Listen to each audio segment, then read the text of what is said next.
Yo, what's up YouTube? Welcome back. Today we are breaking down all the SMGs in Apex Legends. We're going to be crunching some numbers and giving you all the information to as how each SMG is performing at various ranges, time to kills, my suggestions on some of the attachments, and my overall suggestions for each of the weapons. So let's jump right into it.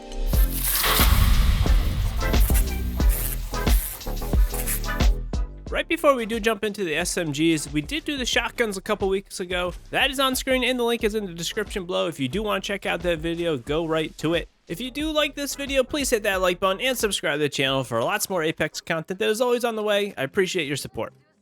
All of the SMGs are very similar with the attachments. Some of the weapons benefit more than others when it does come to the barrel, and we will break that down when we review each of the weapons. But otherwise, the magazines, stocks, and optics are all pretty self-explanatory. If you are new to Apex, a breakdown of those are on the screen for you. Generally, the only thing some people don't know is that the stocks do matter more than some think. A purple stock will have a 35% faster weapon swap speed and reduced aim drift, which can really matter, especially if you need to swap weapons in a close range fight. Let's start off with the Alternator SMG. This gun is one of the best SMGs at the early game due to its base mag size and the amount of damage it can do. The damage to the Alternator is 12 to the leg, 15 to the body, and 23 to the head. It has 160 DPS to the body, which is okay, and against a 200 health enemy, it takes 14 body shots to kill, which is also pretty good. The fact that you can kill someone in 14 body shots when you have 19 in that base mag with no magazine is pretty good. The fire rate is really slow compared to the other SMGs. It's almost half of the R99, which is pretty crazy to think. As for the recoil with the Alternator, it is pretty much just straight vertical. The gold and purple barrels help a ton with keeping that vertical recoil down and stopping it from going too high up in the sky. The Alternator has insane hip fire. You can hip fire almost all the way up to 25 meters away, which is almost better than some of the other SMGs when they are ADSing. So keep this in mind. The Alternator is superb hip firing, especially at the close ranges, and I don't mind doing it at all. ADSing with the Alternator is solid up to about 20 meters. After 20 meters, it does taper off and it makes it pretty hard to hit those shots. The magazine sizes are pretty typical, 19, 22, 25, and 27 bullets in the mag, depending on which one you have. 19 as a base mag is also insane. Again, this is why I do like taking the Alternator in the early game. For the optics on the Alternator, I pretty much always take a 1x or a 2x. I don't mind taking that as well. The Alternator, unlike all the other SMGs, I think has a little bit more range, so taking that 2x HCOG sometimes isn't all that bad, but the 1x is definitely the sweet spot for SMGs. So when and how should you be using this Alternator? Honestly, again, it's really just early game for me with the Alternator. You can hip fire this thing in the early games, which is also great. Some people don't even expect it. If you're really close to them hip firing them, you'll hit great shots. ADSing it up to 10 meters is solid. It does taper off when you get past the 20 meters as well, but it is viable between the 10 and 20 meters. It has better range than almost all the other SMGs, I would say, and it does have really solid mag size for a base, especially considering how much damage it can do. The Alternator does suffer from the fire rate, which is its downfall, and it is a must drop for me after the early game fights, unfortunately, as much as I don't mind taking it at all. Let's now move on to the R99, the fastest time to kill gun out there and one of the best SMGs and best guns in all of Apex Legends, the tried and true R99 SMG. The R99 has 9 damage to the legs, 11 to the body, 17 to the head. It has a 198 DPS to the body on a 200 health enemy. It will take 19 shots to kill. The fire rate is one of the fastest, if not the fastest in the game. It absolutely shreds ammo though. It has 1080 RPM.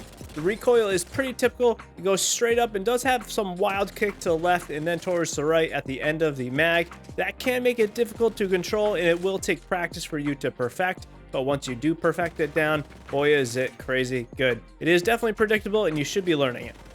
Barrels help a modest amount on this compared to the Alternator, keeping the vertical recoil down. It does help a little bit, but not quite as much as the Alternator. Up to 10 meters, it will work in hip fire, and up to 20 meters in ADS. After this, both of those options just kind of start to wave off, and I have a hard time hitting my shots. Of course, it's up to you, the player, to hit your shots.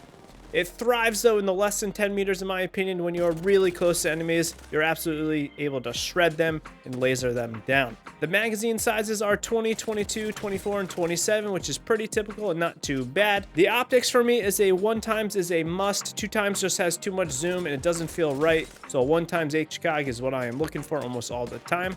What use case scenario would you be using the R99? Of course, everyone kind of already knows this, but I'm going to say it anyway. It's the close-up range battles, those really close close engagements. You should be hip firing the R99 if you are really close to enemies, in my opinion. It's definitely something you should be doing. If you're just outside of the 10-meter range, that's when you really should be aiming down sights.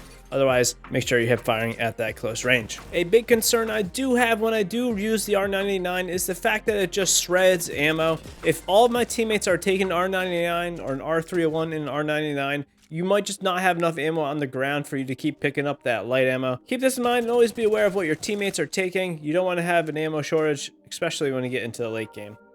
Moving on, we had one of the newest additions to the game, that is the Volt SMG. It's almost a mixture of the Alternator and R99. It's a very solid alternative to the R99. It has a bit better range in my opinion than the R99. The damage for the Alternator is as follows: 13 damage to the leg, 16 to the body, 24 to the head. It has 208 DPS to the body, which is the best out of the SMGs. On a 200 health enemy, it will take 13 body shots, which is also very solid. The fire rate is 783 rounds per minute, which is a bit slower compared to the R99, but a bit faster than the Alternator. The recoil is straight up and it does bob to the left and slight to the right after it goes left. The barrel doesn't help as much as the other SMGs, but still helps keep the bullets down a little bit. The barrel, in my opinion, just really isn't too necessary on the Volt. This is a great thing to keep in mind as well. The ADS is great up to 20 meters, and the hipfire is awesome up to 10 meters, and it feels really snappy on controller. For some reason, the Volt just seems better to shoot on controller than the R99, in my opinion, of course. Both 1 to 2 times optics are fine on this weapon as well. So what situations do I want to be picking up the Volt? In my opinion, I pick up the Volt when I need a little bit more range than the R99. Also, I'll be taking the Volt if my teammates are both taking R99s, so that way we can split up the ammo situation a little bit. It is similar to the Alternator in terms of range and the optics again. It has amazing DPS, which is awesome. It does struggle with the fire rate, so you can't shoot quite as quick as, say, the R99. However, because it shoots a little bit slower, I find that it's easier to control than the R9, which is definitely a bonus for the newer or less experienced players. I love taking the Volt. Honestly, I haven't taken it as much in Season 7 because I used it so much during Season 6, but I still love taking it, especially if I can't find an R9. And the final SMG for us to discuss is the Prowler SMG, the new addition to the care package. I do wish it was on the floor so we could have this trinity of SMGs between the R9, the Volt, and the Prowler, but oh well, what can you do? The damage is as follows: 12 to the leg, 15 to the body, 23 to the head. It does 200 DPS to the body. On a 200 health enemy, it only takes 14 body shots to kill. The fire rate on the Prowler is solid. It has 800 rounds per minute, and it does shred ammo, especially since it's a care package weapon now and your ammo is limited. This is a big negative in my opinion. It doesn't have enough. The recoil of the Prowler is definitely easier to control in burst mode. If you are spamming this in burst mode, it's easier to control, and the bullets are more compact, which is something you should also keep in mind. A lot of people don't expect this. Up to 20 meters, this Prowler is absolutely great to shoot in burst mode. It's up to 15 meters in auto in my opinion, and less than 15 meters, it's also amazing at hip firing. It's really quite crazy how snappy this thing kind of feels when you are hip firing at under 15 meters. In my opinion, this is the best gun in the game when it does come to hip firing. It really thrives at the closer ranges than the Alternator or the Volt in my opinion as well. Attachments are all on this by default, so there's nothing to discuss with that.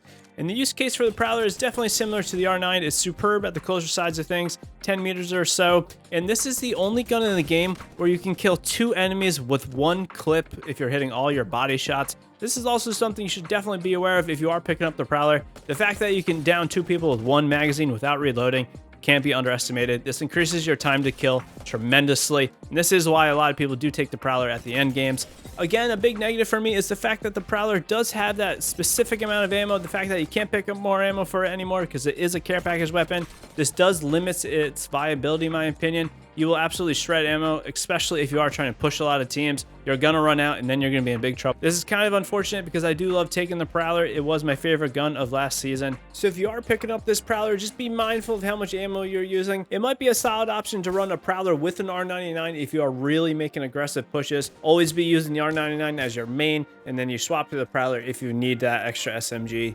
damage. Just so you guys can see everything on screen side by side, let's throw up a chart of all these damage numbers, fire rates, magazine size. Again, for me, I'm picking up the Alternator early game if I find it. I love to have that early game. It has good mag size for early game. For the end game situation or later mid game, I'm going to be taking either the R99 or the Volt. Honestly, it doesn't really matter to me. Both of these guns are really good, and they're both pretty much equal in my eyes right now. I will just be taking one of these two guns depending on which I can get more ammo for, which I can get attachments for, maybe which one my teammates are not taking, that kind of thing. I will grab the Prowler occasionally, but again, if it's too close to the mid game and I'm finding that Prowler, I'm probably not going to take it. I'm really only going to be picking up the Prowler if there's 1 or 2 teams left. I'm not going to be taking it otherwise.